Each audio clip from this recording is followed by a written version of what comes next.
Raymont Harris, welcome to the Victory Degree Podcast. How are you doing, my man? I'm doing really well, Nick. How are you today, man? Like I already said, man, living life, another day on this earth. Can't complain, man. Really can't complain. Very good, man. Like, people don't want to hear your complaints anyway. So yeah, I'm glad life is going well. Things are going great. It's a good time. Hey, I'm actually down in Florida right now, so it's not freezing and cold and rainy. So I'm having a great time. Listen, man, I live in Orlando, obviously, and the what do you call them? The snowbirds. They come down for the winter over here in Florida and cause all types of traffic and all this stuff. So I know your type of people, Raymont. I am snowbird shit. I'm just not as old as some of those other people that are doing it. Yeah, for sure, man. Sorry about that, but it's probably one of those sorry, not sorry kind of things, because I wish I had known about this sunshine life for a long time ago. But yeah. Get to it. Yeah, I mean, listen, man, sunshine year round, you really can't complain. The summers are a little bad if you can get used to the heat, but the winters are beautiful. Raymont, well, listen, thank you again for coming on the Victory Degree Podcast. I think we have an interesting episode ahead of us. You're an interesting person with a very interesting background, doing interesting things. How many times can I say the word interesting during this podcast? We'll see. But for those of you who maybe don't know Raymont, I'll give like a 30-second synopsis of who you are, and then we'll dive into some of the finer details of your life. So, former running back for the Chicago Bears, former 4th-round pick in the '94 NFL draft. You went to The Ohio State, where you were running back there as well. You played for the Bears, the Packers, the Broncos, the Patriots. You were known as Ultra Back, which we'll get into. And you played in the NFL until 2000. And then after 2000, you were kind of trying to find your way, in this thing that we call life after the NFL. And you had an interesting couple years there. You did mortgages with Chase, which I thought was interesting. And then you've landed on this company that you founded called EMP. So before we get into your journey and some of the details, I have to ask you, how does it feel having a birthday close to Christmas? You know what, Nick? It was not the best. Nah. So my birthday is December 23rd, and it's 2 days, obviously, before Christmas. But, from a calendar standpoint, it's an awful time to have your birthday, because people are shortchanging you for gifts.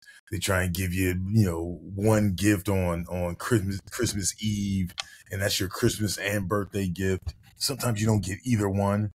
But in addition to that, unfortunately, my mom died giving birth to me. So with my mom's passing and me never knowing her, it always kind of had a damper on the Christmas time. So my family, my brother was 12 years older than me. My sister was 9 years older than me. And my father, our little family was pretty much destroyed when that happened. So Christmas growing up was never really like Christmas and birthday was never really like the funnest time of the year for me.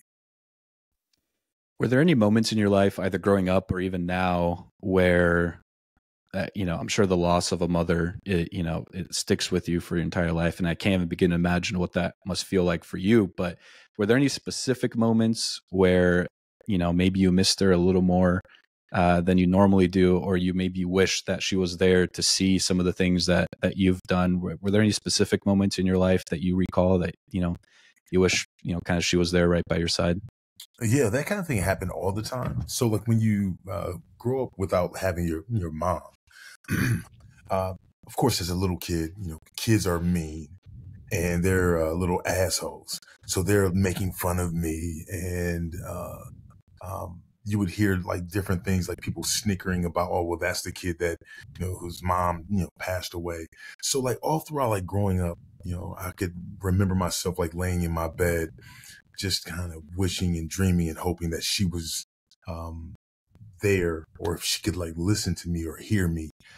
But as I got older and really got you know myself really situated with sports and really started to shine, it was during that time that I had so much of the team and coaches, the community that were cheering me on.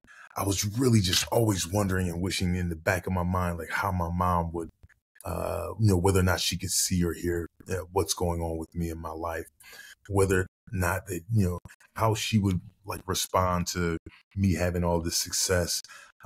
I People have told me so many times that there's so much about my personality that reminds them of her, and I can't help but think that she's just kind of looking down, shining upon me. Did you view football as an escape from the current life that you had, especially growing up? I mean, growing up without a mother, growing up in Lorain, Ohio, which, for those not familiar with that town, it's not the easiest town to grow up in. You talked about, being bullied when you were younger, about not having a mother. Did you view football as an escape from all that? Or what was your relationship with football growing up? I was always a big time sports fan. My father was a baseball player, and he was really talented. He came from rural Arkansas, Parkin, Arkansas. My brother was a great baseball and basketball player. So I had a number of cousins that were like really talented in basketball and baseball, but no one played football. And I was one of those people that I just kind of gravitated toward the sport. It was physical. It was rough. Growing up in a hard scrabble kind of environment like Lorain, Ohio, it's a poverty-stricken environment, but it's a small steel city, but it's hard workers and blue collar, and you get what you earn. That's all you get. So you learn how to work hard there.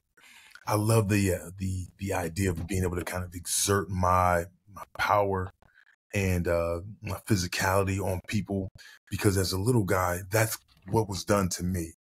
So I was abused and bullied and pushed around.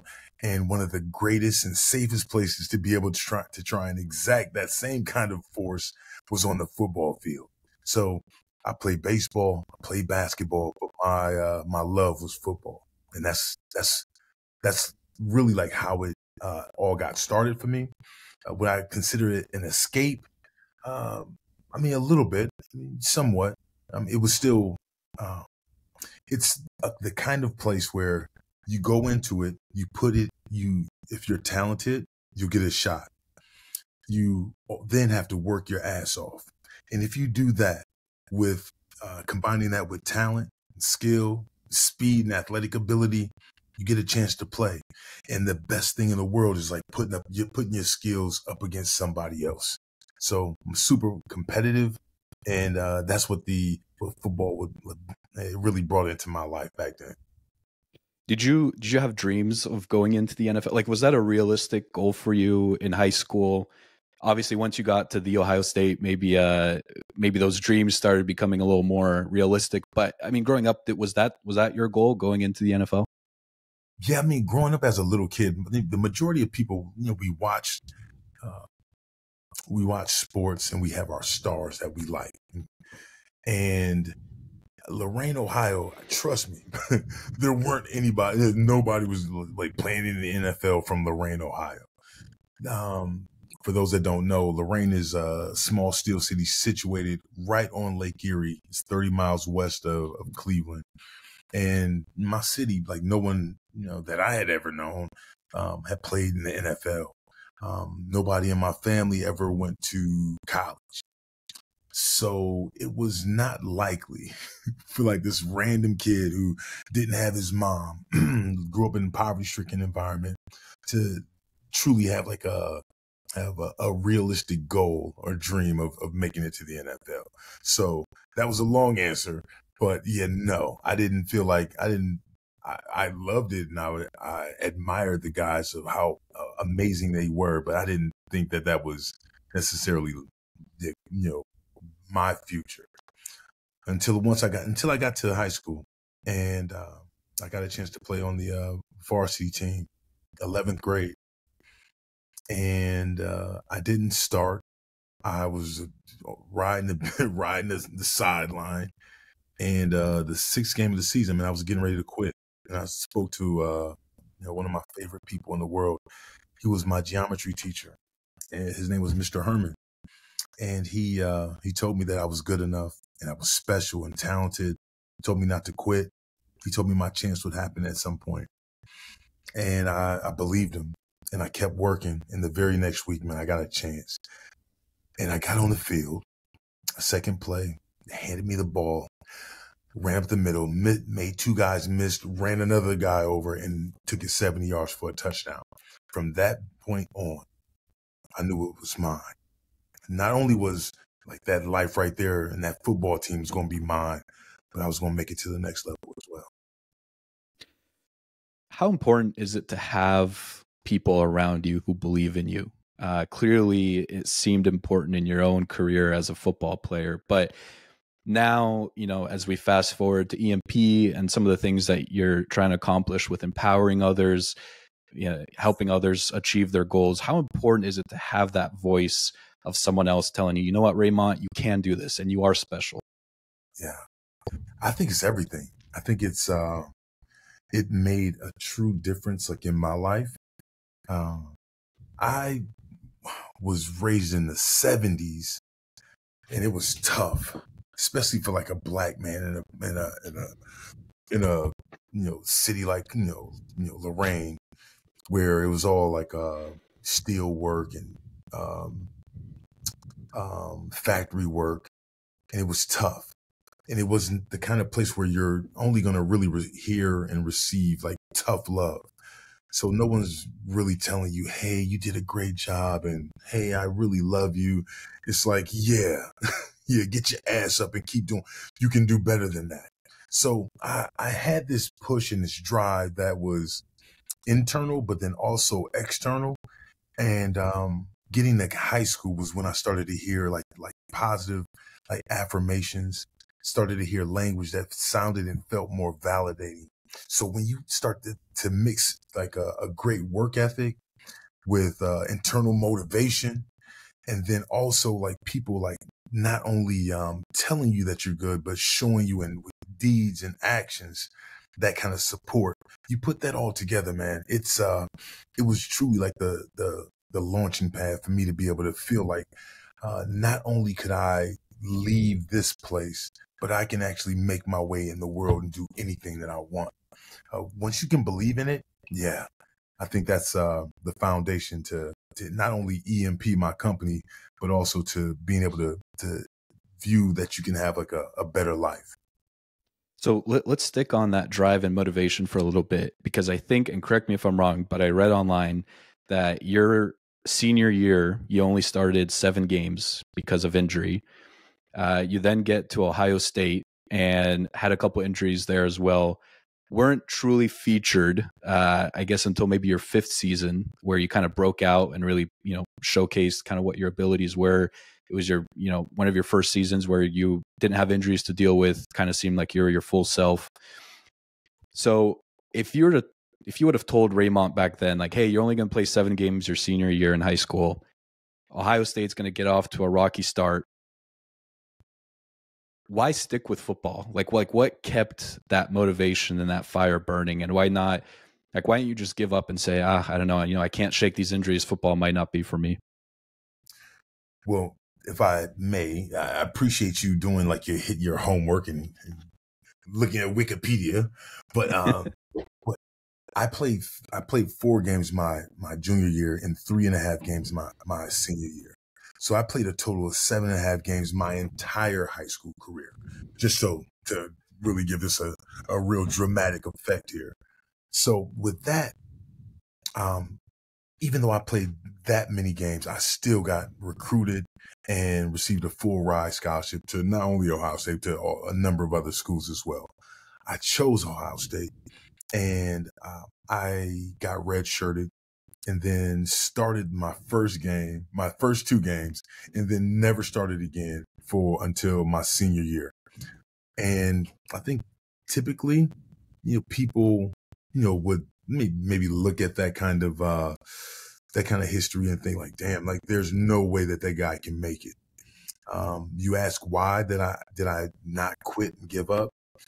I truly felt like I believed in me, and I thought that I was good enough. And that's not enough to actually make it.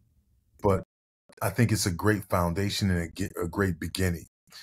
And once I had like another like life trajectory changing conversation with my strength coach, his name was Dave Kennedy.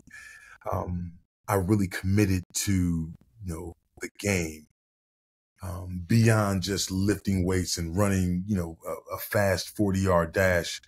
But I started looking started challenging myself to be a leader. I started to go to class on a consistent basis and not only just, attend, but do my best so that I can like ensure that not only am I giving it my all like in sports, but I'm also giving my all around sports. So I'm creating like the best possible atmosphere and environment for me to be able to have success when my number is called. So but the grace of a number of people in my life that were adults that stepped in, that believed in me, that shared positive words with me, that stuff mattered to me. And eventually, once I believed it myself, I could never let it go again. So that's why I didn't stop, regardless of like whatever the outcome is. If you believe in yourself and you know that you're good and you put the work in and the time and the energy into it, and then you have I fumble the ball or I drop a couple passes or I miss a block and he sacks the quarterback, I know that those mistakes are not what defines me. It's like me. I have already defined myself with all these other things. I just made some mistakes. So being able to kind of see beyond like the things that may have happened to you and knowing that you're more than those things is what I would always hang my hat on. And that's why I never gave up. How real is the Ohio State-Michigan battle? The rivalry?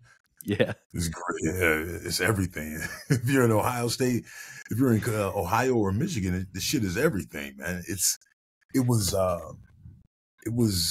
as a kid in Cleveland. Cleveland, geographically is damn near equidistant to Ann Arbor and to Columbus. So I grew up as a fan of like just this, college football in general. So I like both teams. And my very first visit as a college visit was going to Michigan, and the great Bo Schembechler put his arm around my shoulders and told me I was going to be the next great running back. And I was like, hell yeah, I'm absolutely coming here, Bo. And then, of course, I went to Ohio State and stayed. So that was my own, that was another added interesting like portion of like why the rivalry was big to me. But it's a way of life. I mean, they give kids like little babies that are born like in Columbus, like they got scarlet and gray on. If you see a person walking in scarlet and gray and he's holding hands with someone's that has maize and blue on, you look at it and you think like, damn, that looks odd. That's crazy. What's wrong with those people? Like it's that big. I mean, it's that real, and it's in many instances, people would consider that the biggest and greatest rivalry game in all of sports. Yeah, I mean, I agree. So you spend 5 years at Ohio State. You get drafted in the 4th round by the Chicago Bears, and you're now in the NFL. You've made it. You made it to the big leagues. What was kind of that first reaction when you heard your name called in the 4th round? My first reaction was, damn, I should have went in the 2nd round. Some bullshit. But if we're being honest, I really thought I was going to go earlier because I had a great, senior year and tested well and did all that. But I ended up going in the 4th round. And, once I got to Chicago, I realized that I was actually in the NFL because I went out there mini camp, and you see these old guys that you have heard of from like when I was a kid, when I was, let's say I was in high school. I mean, these guys are still playing in the NFL, and these are grown men, and they're strong and they're talented. And I thought like, damn. So I went out to practice, and I remember like, the linebacker, it was, Vincent Smith. He hit me. We didn't even have pads on. I was running, doing my thing, playing around, catching, flare out passes. And he hit me with these, with the force of a grown ass man. And I'm like, whoa, okay. I am now in the NFL now. And that was even before we had like pads on.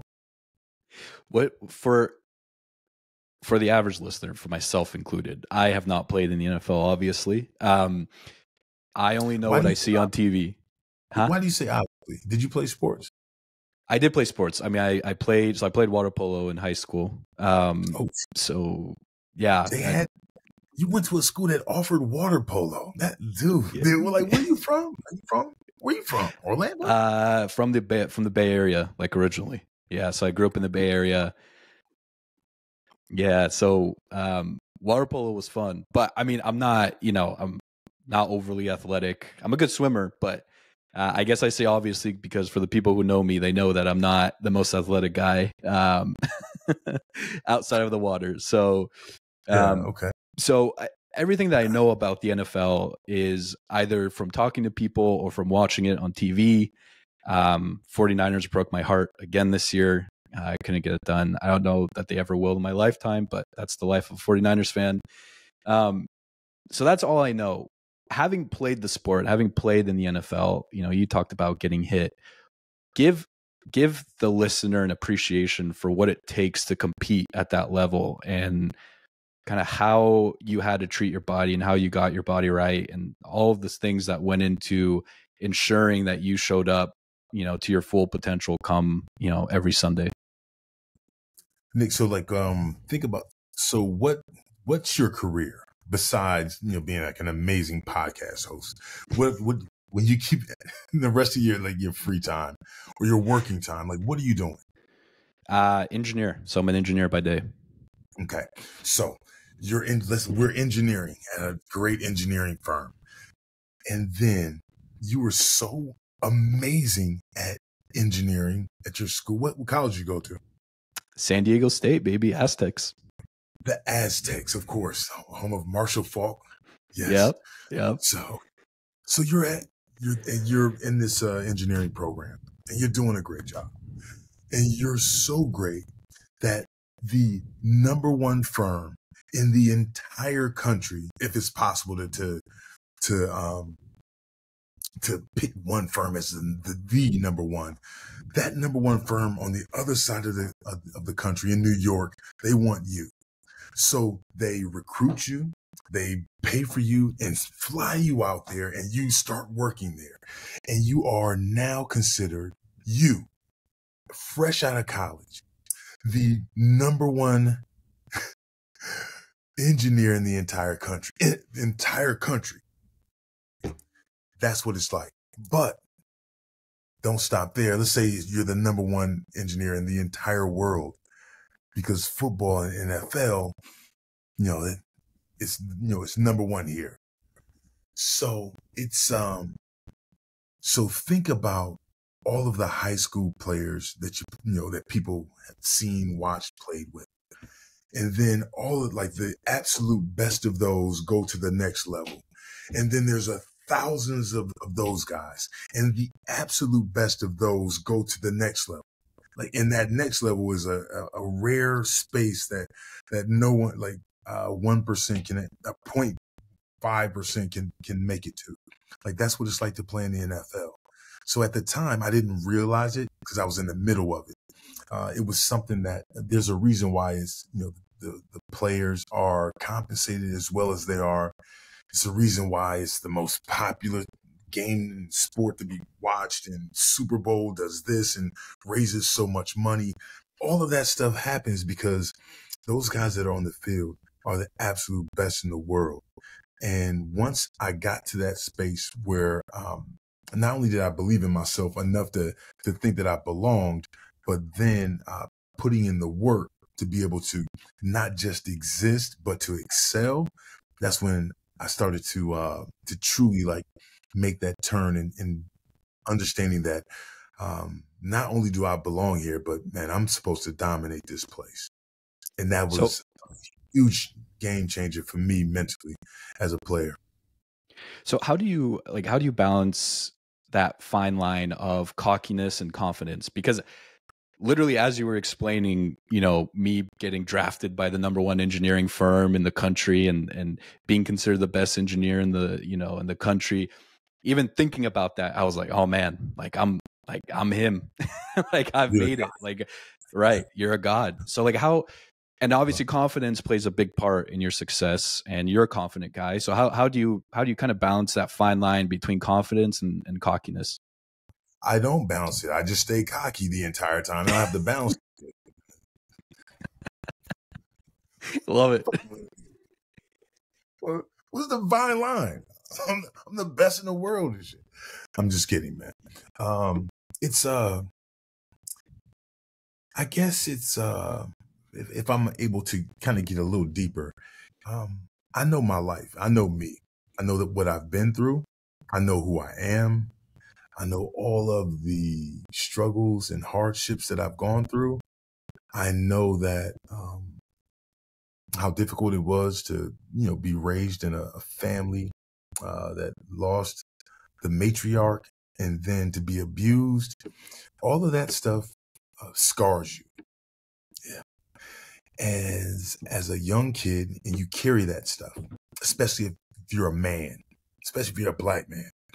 So if you're in that space, there's not really a safe environment to be able to tell people that you're afraid, scared, or cry, or do things that are vulnerable, or ask for help.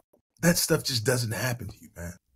So you suck it up, you put on this facade, and you go out there and you try and inflict pain on others before they do it to you.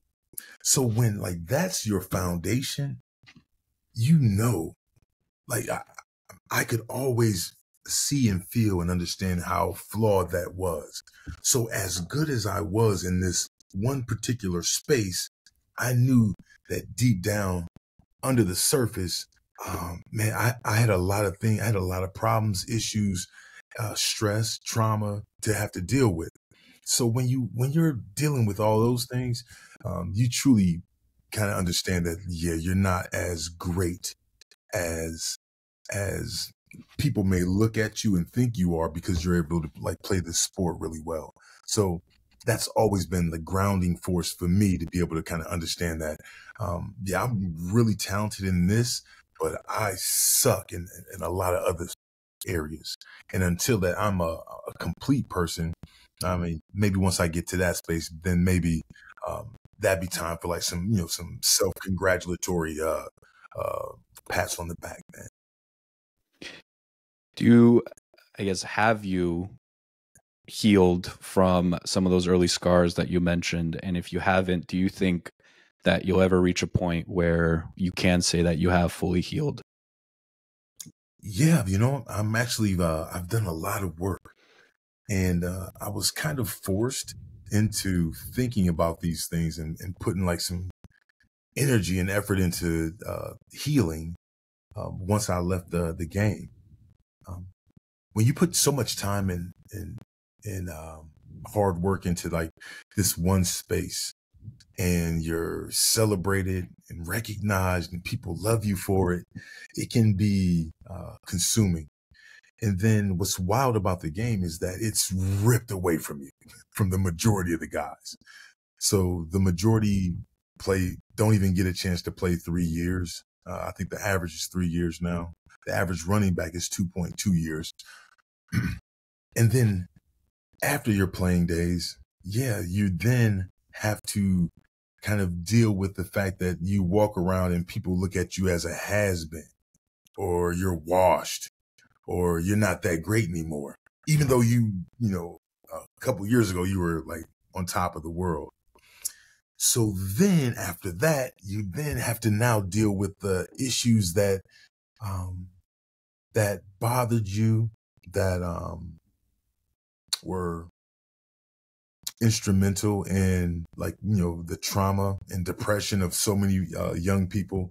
You have to deal with that because you don't have the escape of working out really hard or being cheered because I scored a touchdown. Now I'm just dealing with my, my trauma by myself. So, yes, after my playing days, I started to go to therapy, and I've done inner child work. I've done, uh, I would say, like, there's multiple, I can't think of the other discipline, but it was like amazing. And it allowed me to really see me for who I am deep down and start to understand, like, why I make some of the choices and decisions that I've made. And with that, I was able to also, like, forgive my father for not being like a TV dad, like the dad from Leave It to Beaver, but understand that my father came from like a really difficult place, and he had a really traumatic thing happen to him by losing his wife, the love of his life, and he was only 33 years old. And how difficult it was to be a black man in a racist area. I mean, I understood. So I was able to forgive him, understand, and that, like, those two steps right there have allowed me to now move on to feel like I have healed from the traumas of my past. But trust me, I know that I still have probably a little bit more work to do, though. As we close the chapter on your football career, do you have any regrets from your playing days? And by the way, for those who might not know some of your stats, you're a 1,000-yard rusher, scored 10 touchdowns in the season.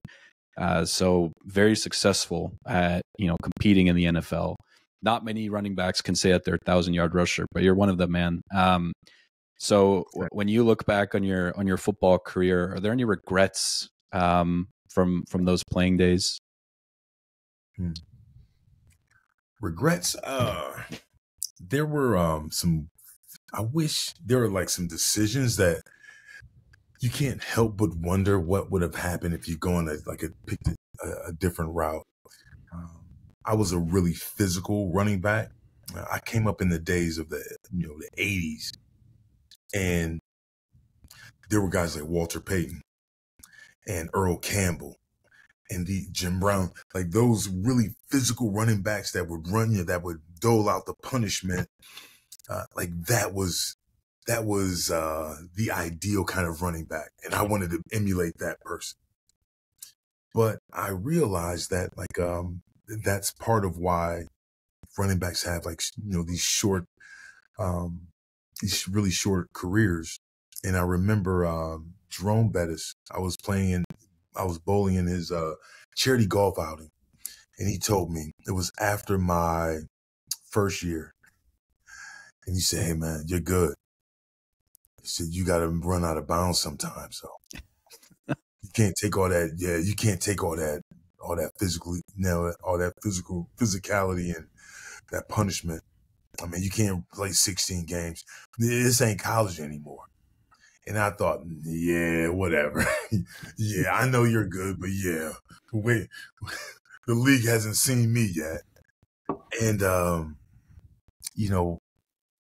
it wasn't my style, and it's not what I was raised on. But I probably could have saved myself, some injuries as well as a longer career if I didn't, instigate like so much physical contact as a running back. If you had to compare Raymont Harris, the running back, to a current day NFL running back, who would it be? Who matches your physicality current in the NFL?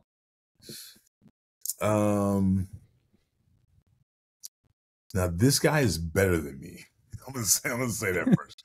But you ever watch Nick Chubb? Oh, of course. Yeah. Now that guy, the first guy never has a chance. Unless you are gang tackling behind the line of scrimmage, more than likely he's going to run through that arm tackle or any of that stuff. That I like to think that my game was like Nick Chubb. Now, with that being said, Nick Chubb was also way faster than me. He also has better balance in a number of other things. But in terms of physicality, he's never just running out of bounds. He's laying a hammer on somebody, and that's exactly like the style that I had when I played. I always tell people there's a reason the guy averages nearly 5 yards a carry for his career. That doesn't happen by accident. So I love that comparison. He's always a fantasy favorite for me. I love picking him in like the early second round. He's on my team. Oh yeah. I mean, hopefully, I don't know like what's going on with him right now. Hopefully you can tell I'm from Cleveland, so I'm a Cleveland Browns fan, and I'm still a Bears fan. But Nick Chubb is my favorite player, and I'm really hoping that he comes back healthy because he's special. He's a special guy. So, Raymont, you leave the NFL in 2000. Your playing days are over, and you talk about some of the things that you went through after that. Some of the, working on yourself, dealing with some past trauma. You tried out a bunch of different stuff. I think you were a broadcaster at one point. Obviously you had a stint with tell how great I am right now. Yeah, your personality shining through, man. I can see it. I was just joking, but yeah. Nice. You get picked up by Chase, first round pick of Chase, to work on mortgages. I was not a first round. I was an undrafted free agent. When I went to Chase. They did not want me. They didn't want my ass. I didn't know what I was doing. Let me help you. So as soon as I got done with the game, for the first 4 years, I did radio and TV broadcasting. So I did a morning show in Columbus, and I did the pre and post game show as well as sideline reporting for the Bears. That was great, but it didn't fit into like the schedules of my then wife, and my small kids. So that's when I that's when I started working with Chase, and I did home mortgages. I did it for 4 years. And Nick, I had no idea what I was doing. It's amazing when I look back. Like people will ask me, say, "Hey Raymond, what do you think about the race?" And I have no idea. I'm like, guys, I don't know shit about that. I'm not the guy to ask. I was awful, but I have personality, and so much of that is just sales. So I could, sell, and then I would be able to like find people like on our team that could have the answer, so they can either pipe the answer to me, or I just pivot and let the customer work with them. But it helped me stretch myself. And then after that, man, I found my great dream job, which was I was the director of development for the Ohio State University athletic department. And I raised major gifts. And I did 6 and 7 figure gifts for all 36 sports. And I did that for 15 years. And it was awesome. It's an awesome gig. For work, I would go to a football game and stand on the sidelines or sit in a suite, or I'd be at a basketball game and be on the court. And I was getting paid for this, man. I was flying people's jets and eating dinner at like these 5-star restaurants. Eventually I had to ask them for $500,000, but that was you get comfortable and you get used to it. So it turned into being like an amazing job, man. And I'm very happy about like my time there, and it really set me up to be able to do my own thing afterwards. So let's get into that. So you start your own thing, EMP, so Elite Mindset and Performance. Yeah. Why start that company if you were having such a great time at Ohio State? You know what, man? Like, what's interesting is, I'm 53 years old now, and I started the company a year and a half ago. So 51, it finally clicked to me that the reason that I have had this success in my life, it wasn't just because, people were just extended like themselves and gave me chances and opportunities. That's not the only reason. And it's not because um, Ohio State was just such a great place that because of their light, their shining light, that people could see me in a real positive image, and then that's why they like me. I realized that it was me. Like, I had done all of these things. I was the person who put time and energy into like my studies to be smart enough to be able to have conversations that were beyond just sports or current events. It was me who worked my ass off to really learn and understand how how to be able to walk into a room and have the confidence to be able to carry on whatever conversation with anyone, and then also make space to be compassionate enough to not judge people, to listen, and just be like the overall um, happy person that I am. Like, those are the kinds of things that allow for people to open up, to want you to be in their presence, to allow for your personality to shine. So once that happened, I realized, I'm like, oh snap, I'm making all this money for these companies or this college. I could be actually doing that stuff for me, and then turning myself and my interests and my time into like the areas and the spaces that matter a little more and that resonate more with who I am as a 50-year-old guy. So um, that was the reason why I went out on my own to start EMP. So EMP is Elite Mindset and Performance, and I realized that if you put your energy and effort into the things that you can control, it makes it so much easier to control the things that you can't control as well. And any and everything that you need and want to be who you want to be is already within you. A lot of times we just need somebody to help us bring it out. And I'm that guy. Control the uncontrollables. That sounds like a paradox. What do you mean by that? So if you actually, it's control the controllables, but I like what you just said, and I might steal that. As soon as we finish, I'm going to check the trademarks for that. The control the controllables, man. Like, there are things. Okay, I told you a little bit about my story and about where I come from, and one of the things that I'm asked most often is, how the hell did you make it out of Lorain with those circumstances to the NFL or places where people could only dream of? And I thought about it. I truly sat and thought about like my entire journey. And I thought about all the different things, and it turned into being like the things that I could control myself. So I created a model and a method called Control the Controllables. And it's 8 controllables. There are 4 that are mindset controls: belief, positivity, commitment, and patience.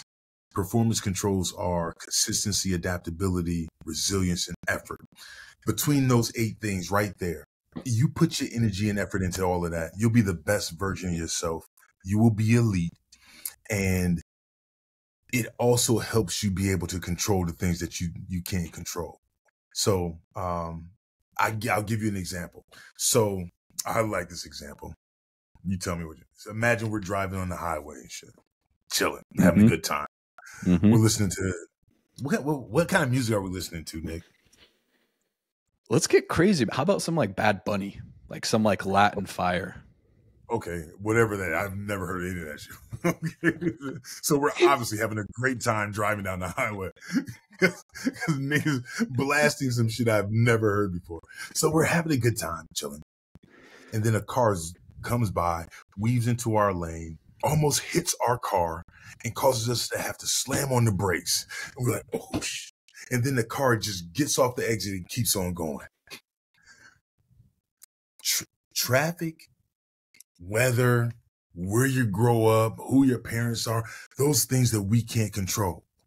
But in that instance right there, that traffic, we'd be all fired up, pissed off, mad, flipping the bird. We're listening to Latin Fire, so who knows what we're going to do and shit. Right?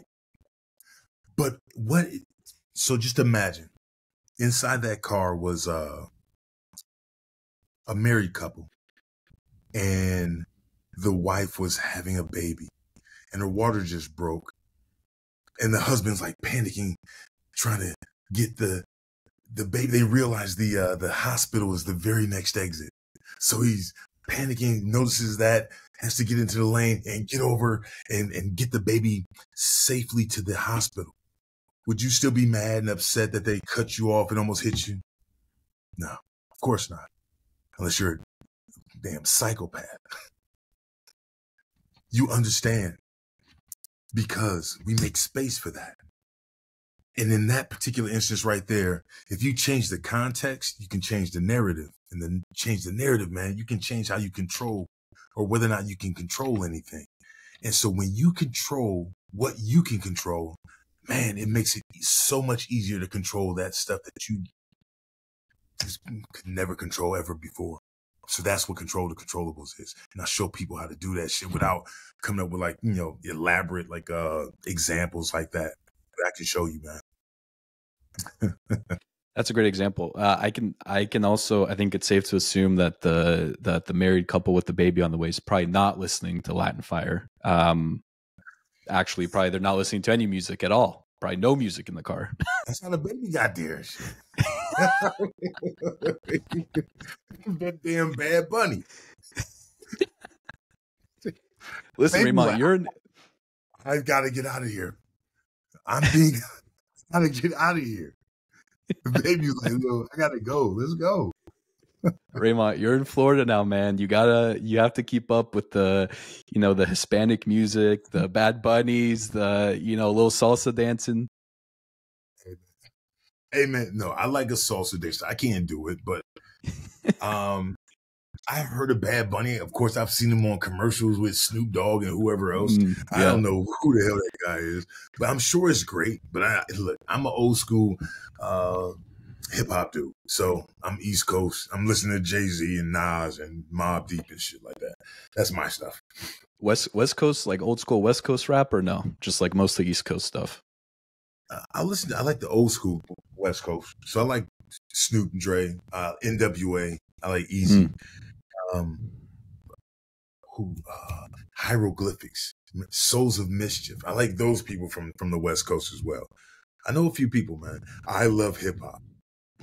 That's my hip hop's my thing, man. Old school hip. Love it. Raymont, I want to ask you, so a lot of from just your website and watching a lot of your stuff on Instagram, a lot of the content that you put out, it seems like one of the main pillars of EMP is empowering others. And we've talked about that here. You've mentioned it, empowering others. A lot of people have goals, they have dreams, they have stuff they want to do, but for some reason they just don't want to take that step forward and try that thing or go after their dreams. They're content with working at Chase as a mortgage guy, even though they're not good at it. So what struggles do you see that people have, or certain things that need to be unlocked within them to get them to push forward and go after their dreams? Like what do people struggle with from your experience working with clients, going to conferences, giving talks, all that stuff? Yeah. From my experience, man, it's the belief, like believing in yourself that you can do something. It's wild, man. Like, even though I just think about myself. I had done so much in my life, and I was so talented, and I had elevated to be like one of the best in the world. And I still had imposter syndrome because I wasn't sure if I was really good at my job, because do people only like me because of the NFL, or is that because of Ohio State? So it makes sense because you really think about it, man. Like, it's not easy to give up something that's safe and secure. When you have a job that provides benefits and you have a steady paycheck, regardless of what happens, I mean that there's security in that. And I think it's probably counterintuitive for us to give up something, something like really secure to chase something that seems like a dream. But to me, like it's when I truly began to step into myself and really embrace like who I am. It all happened at the same time as I gave up the safety, gave up the security, started to like turn within to like look at the rest of my journey. Think about all those times when I actually had to show belief or I had to show like resilience or some adaptability. Like I am capable of doing these things. So why can't I continue to do that now? Like that's like understanding like what you've done to get to where you are and where you are and where you want to go. Those journeys may be different, but you have any and everything that you need to be able to do that. Like that's the disconnect that people tend to have. And that's the area that I really like to like lean into, because empowering yourself is really about believing in yourself. And once you do that, man, I'm like, that's the foundation to be able to do anything that you want in this world. I've heard other people talk about the power of visualization. So being able to visualize success. So let's say you want to be a professional football player, trying to visualize yourself in the NFL, successful, whatever that might look like to you. Do you believe in that? And the reason I ask is because we had Dan Jansen on the show, and he was an Olympic speed skater who won gold in 1994. And he talked about, visualizing success and how he thinks too many people visualize results instead of visualizing effort or resilience, all the stuff that you talk about. So instead of trying to visualize, hey, I want to win a gold medal or I want to rush for 1,000 yards, try to visualize yourself giving it your all, being resilient, being positive, all of those things. So I guess kind of a two-part question, but first part, do you believe in this whole thing of trying to visualize success? I do. I'm glad you said that about what Dan Jansen said. Like, you just because you visualize yourself in the NFL does not mean that you're going to make it to the NFL. Like, I don't believe in that at all. But I do believe in the hard work that it requires to the work that happens when others are not looking. Like visualizing yourself running 5 more sprints, even though it's raining and it's muddy outside and all the other reasons why the rest of the people have left. Like you can actually visualize yourself and you can control whether or not you go out there and continue to work and put yourself in the best possible spot in the worst conditions. Because what happens then is when you play in that football game that's rainy and muddy and all of that and people are complaining and it's cold, you're used to this. You can tap into like the visualization of like, yo, like this is why I do this. And then that right there gives you just this little piece that's more than like the rest of your competitors. Like that's the type of visualization that I'm talking about that I believe that like pays dividends. But I agree, man. Like I mean at the foundation, the cornerstone is you have to believe this stuff. And then you have to start figuring out ways to be able to be patient. Patience is so important because nothing just happens just like that. And you have to be willing and able to be resilient enough to deal with the patience and then understand that, hey, maybe I'm doing this wrong. So I got to change it up. And now I got to be adaptable. So I'm going to try these other styles. Like these are all the things that they're actually like in your control, but a lot of times it's really hard to do because we like safety, we like security, and we like comfort. And that's the truth. You got to step out your comfort zone if you want to be great. And that's all there is to it. What's been your favorite part of running EMP so far and building that company up? Hey man, the speaking engagement. So I do public speaking. I do coaching and consulting. It's like speaking in the like speaking to um, on a keynote for random companies that have three, four, five, 1,000, 500 people in it. Like, I love that. It feels good. It feels like I'm back on a stage. It feels like the lights are on you. And if you have something good to say, what I learned is that people will it resonates with people, and they respond well, and it feels like it's really actually helping people. Like that right there is, to me, is like the most important part.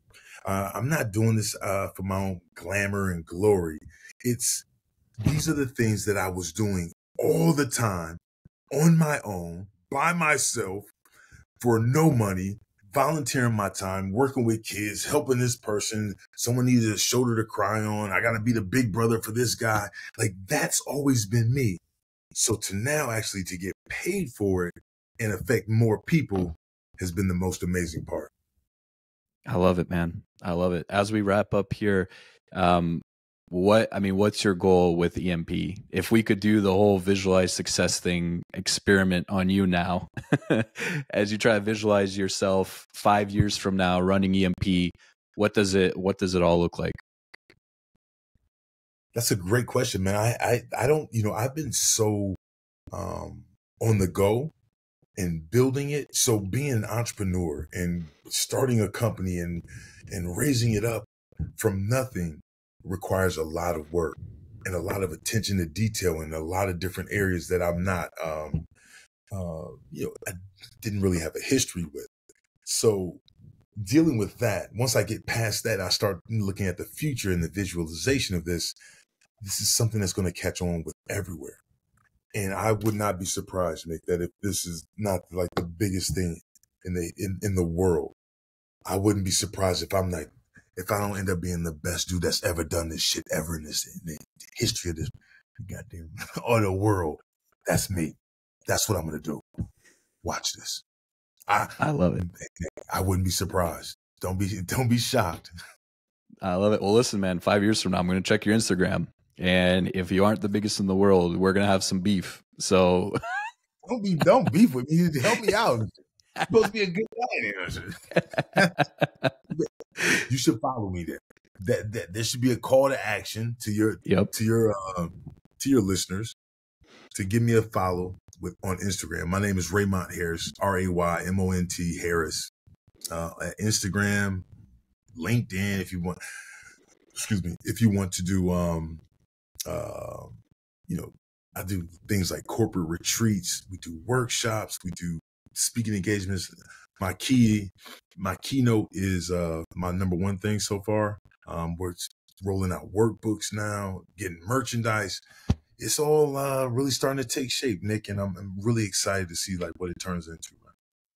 All jokes aside, I love what you're doing, Raymont, and all your links. So like you said, your Instagram, Twitter, LinkedIn, all that stuff, your website, link to your website, all that will be in the description. So for those of you watching or listening to us, please go check them out.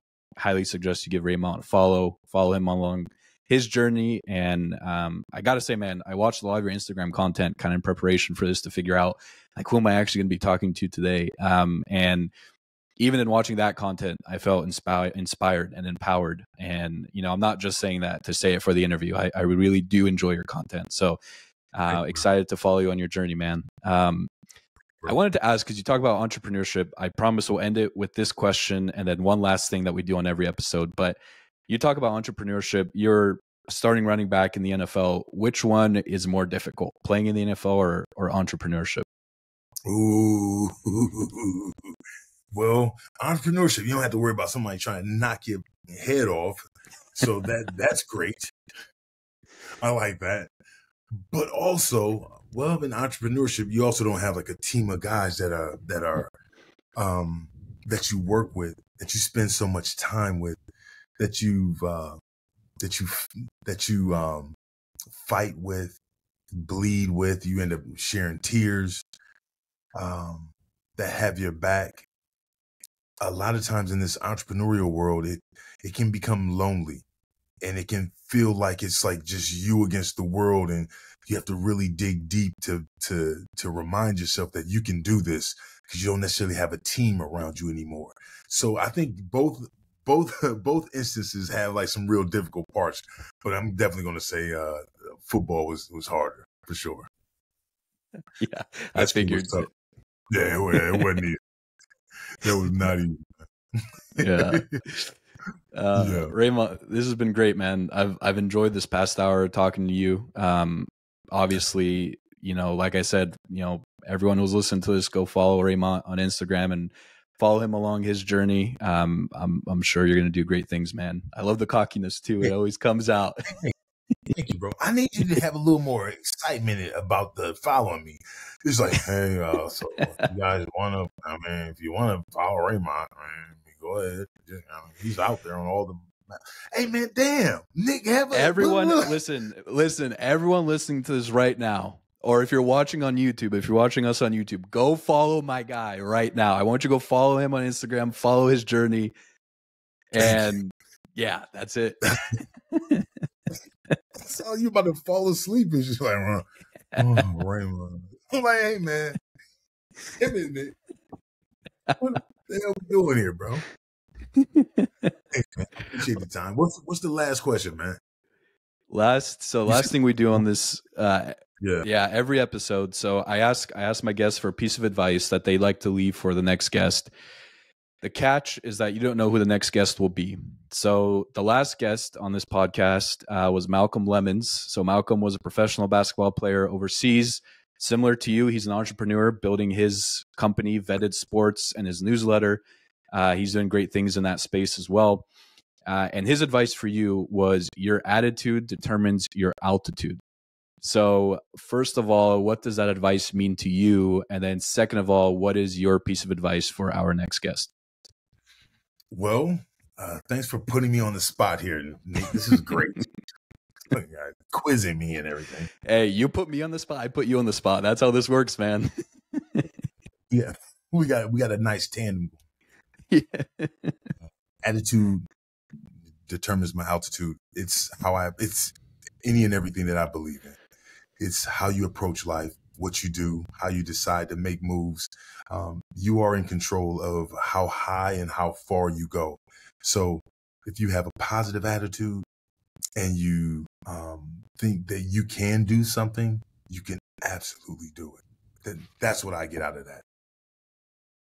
Yeah, that's me. Perfect.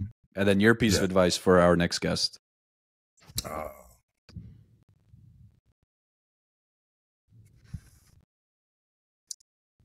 There are times, there will absolutely be times as you're going along your journey that feels like, man, I can't do it.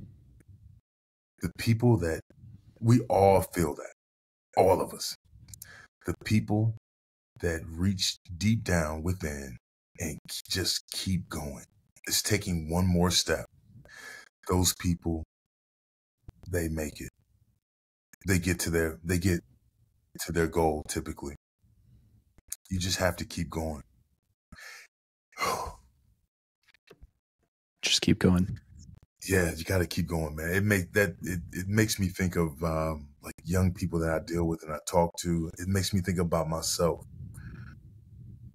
and I'm so happy that I kept going. I didn't give up. I didn't quit. I had a goal. I had something that I was shooting for, and it was not a straight, easy path. It was a very circuitous route, but every time, I just kept going. That's all you have to do. You have to keep going. If you could go back in time, is that the advice that you would have given your younger self? I guess my younger self, I probably would have tried to appeal to my younger self by letting me know that, hey man, your father is not perfect. He's flawed, just like everyone else is. But he's been through a lot, and he loves you, and he truly he's doing the best that he can with what he has. So being able to have empathy and compassion for others, I think has truly helped me get to have like more of a happy life. That's what I would have shared with my younger self, because it would have been great to be able to be happy. It's interesting, like the way you think can determine like how you feel regardless of your circumstances. You can be in the shittiest town ever, but if you're confident and happy with yourself, you have compassion and empathy of others, man, you know that everyone, if you have the patience to be able to work through things, man, it makes for a happy life. Love it. What a perfect way to end this episode, man. Thanks again for coming on. This conversation really has been amazing, and I thank you for your time. And one last time for the people listening to this, go follow Raymont on Instagram. Go follow him on LinkedIn. Go check out his work. Go follow EMP, baby. It's going to be at the top of the world in 5 years. Let's go. Let's go, Smoke. Nick, thanks, man. I appreciate you. Hey, Nick, you're getting so much better at this, man. You're getting good. You're better. I can't wait for you to watch the replay one day. You're like, hey, go get it, guy, if you guys don't mind. Hey, Nick, thanks, man. Have a great day, bro. You too. Thanks again, Raymont. It's good. All right, bro. Thanks. All right. Peace out. Peace.